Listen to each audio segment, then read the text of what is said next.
Now, while you're visiting these gardens, not only do you pick up a ton of information, you can check out all the little signs, get the plant names, get some basic information about the plant, then talk to the staff members. They love to help you. They love their job and they want to be helpful to bring you information while you're here. That's their job. They're not only working on the plants, but they're kind of passionate about what they do. You ask them, they're going to get into it and give you all kinds of information about a lot of different plants. Now, here is another example of a multi-variety planting. Again, it's not manicured, it's not real tight, it's not perfect. It's loose, free-flowing, and gorgeous. Again, they've still got the Mayho mixed in the background, big red flowers, lance leaf copper plant. Look at this guy, real showy, but you're not going to get any flowers. But that's showy enough as it is, you really don't need flowers. Now, look at this variegated lavender, green and white ground cover.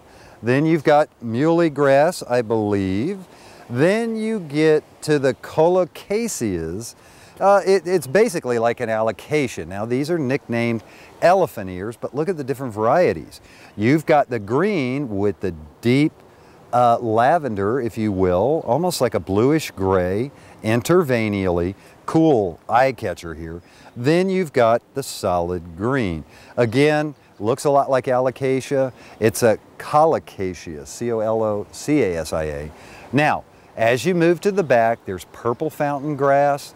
And in the back, right behind the purple fountain grass, and then before this other variegated grass, which is beautiful, on that ligustrum hedge as a backdrop. Gosh, look at that. Makes your mouth water. God, I love gardening. This is too cool. Look at how they brought all this together. Anyway, let me stay focused. Stay focused, Tim. Okay, we're getting back.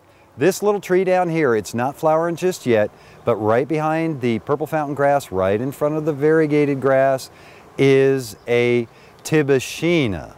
Tibouchina has a giant lavender, huge petaled flower. So I see what they did there. They wanted that lavender to pop out and create a fireworks display in this particular area.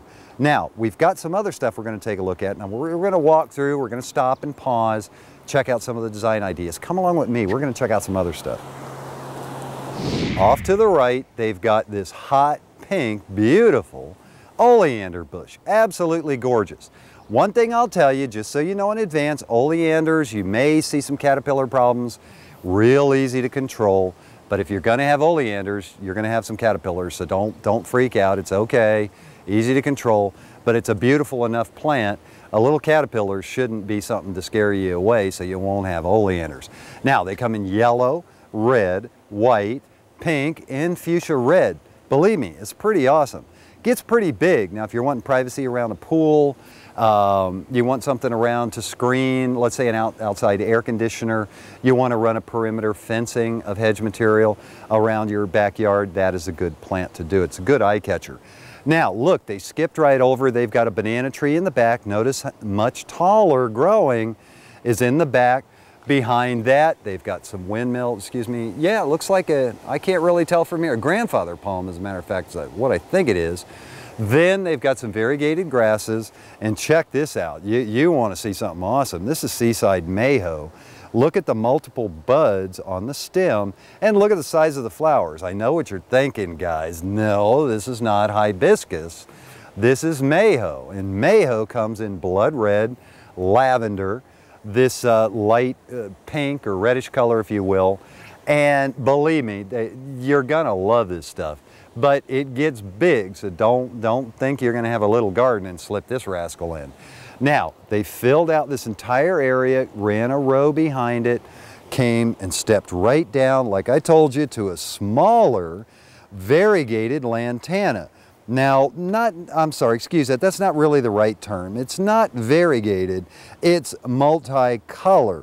Why? Because it's not purple, it's not yellow, it's not red and orange, it's all of those together. Look at the yellow, look at the orange petals, look at the, there's like a fuchsia red or a pink on there, and it's all on the same flower. So you've got like a rainbow firework action going here. Then they step down another level to a ground cover, which is actually burgundy and green, no flowers, but pretty in its own right. and the pink tip bromeliads. So you see how they kind of mixed an array of things in here, how balanced, large to the rear, then we go to the medium-sized plants, all the way down to a smaller flowering, all the way down to a ground cover. This is the kind of stuff you need to do in your garden. Now there's some other cool examples here, and we're going to take a look at those right now. Hey, you looking for a hardy plant? You want a showy plant, inexpensive, not a lot of high maintenance plant? How about the purple coneflower? Check this guy out. Now plant these in clusters, man, because they are gonna be screaming beauty for blocks down your street. You're gonna love every minute of it. Hardy plant. Now look at the yellow and the orange marigold. They've got a light lavender phlox in the background. They have an awful lot going on here, but I'll tell you what, it's a free-flowing, free-form garden. Put these plants in and let them just thrive. Let them all complement each other, mix and match. Check this out. They got some hybrid hibiscus over here. This guy's real cool. It's got a white flower. In the middle, it's got deep red burgundy veins, really cool. Check out these little dahlias. Daylilies are down here. Let's see what else we got. Let's come back here. This looks pretty neat. I want to see, oh, portulaca. Portulaca, awesome plant. Kind of prickly looking, real soft. It's a ground cover, and it has a little pod flower that's going to burst wide open like a carnation. Now, it also comes in an array, a rainbow array of colors, not just red. It's got every multicolor imaginable. Now, some of the rest of the plants here, they started mixing ferns in. Look, they've even got some lilies up in here as well. Now, zinnias, they mixed in zinnias. Look at the impact here. Look at this little guy. They've got a little dwarf floribunda. It's got multiple buds on this little rose. Hey, check this out. You gotta see this, come here.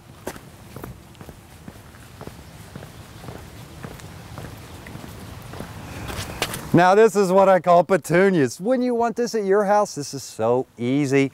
You hit the garden center. You've got multicolors going on here. You got white and lavender and purple. Get to the garden center. Get those little flats, like $9. You get 18 plants. Start plugging them in. Here's some cat whiskers on the side. There's some zinnias over there. They've got, oh my gosh, look, camellia. They've got a camellia tree back here. So later this year, you're going to have this beautiful camellia flowers. But I'll tell you what, nothing beats petunias. Whether it's the wave petunia, the little miniatures that drape, or you got these little rascals here that stand right up. Look at that color. You could have at your home.